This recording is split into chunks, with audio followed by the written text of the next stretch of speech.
Hey everyone, it's me, Eric Kimball, with another report from the home front. Let's see, there in the background you can see that those rafters I cut in the previous video are now up. Yeah. Got my wife's selfie stick again. But you can see the rafters are up. My son Robert came by yesterday and we got those up. I'll bring this in a little closer and tell you what else is going on here. We have rain in the forecast, lots of rain. So in anticipation of that, I have spread a plastic tarp, inexpensive plastic tarp, which I've had for probably 15 years, just in case. I spread it here on the floor. I thought about putting it over the roof, but it would probably blow off. We're supposed to have high winds. And I figured I'll just put it on the floor here. The upper part can dry off. It can take rain.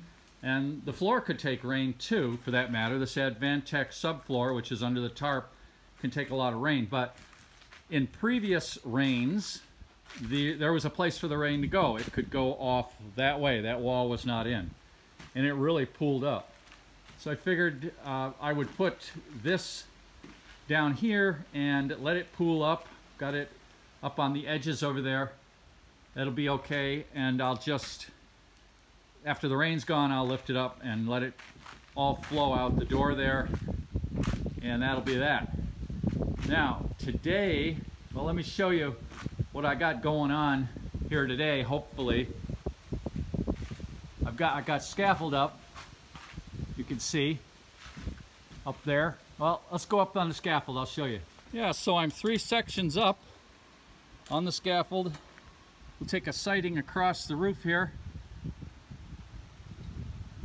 Get focused across over there. You can see that. I want to get plywood on here, of course. That's the next step, but, well, it really isn't the next step. What I need to do before I can do that is build an overhang on this end.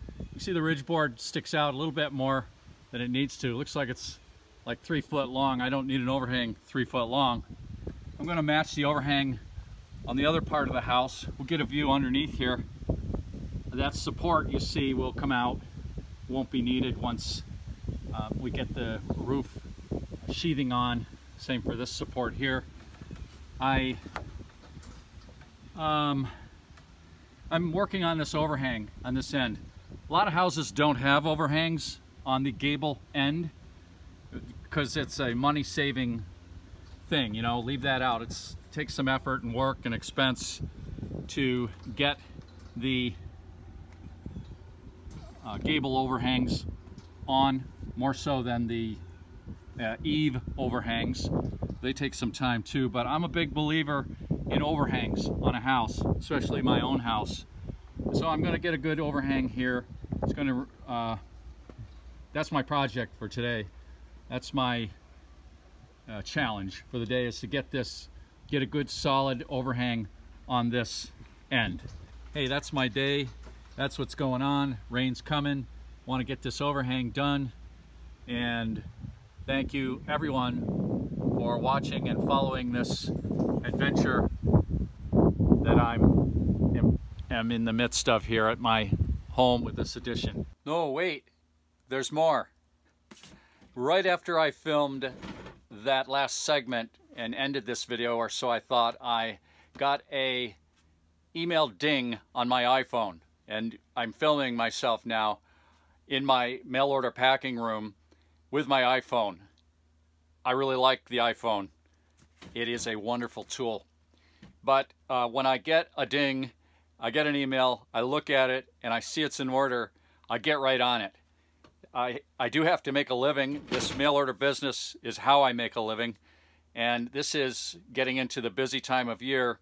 So I'm juggling the garden, the house addition, the mail order business, which usually is all consuming in the summer, and the other things of life that come along. So I'm a busy guy, and like I said, when I get an order, if it comes in before around noon when the mail gets picked up here, I get right on it and I get it shipped quick. That's an important part of any mail order business. You want to get the orders turned around quick. So anyway, this order is for poultry shrink bags, which we sell a pretty fair number of, and it's a big order. It'll take me a half hour to 45 minutes to get this packaged up, and then I will get back to the house project, and by then it'll be even hotter and more sunny out there on that end of the house, but that's the way it goes. This is my agrarian life: the home business, the garden, and projects, things that I do myself instead of having someone else do them. That's an important part of the agrarian ethos, shall we say. And so you get a glimpse now of this aspect of the business and of this life. That's enough for this video. Thanks for watching. Bye-bye, everybody.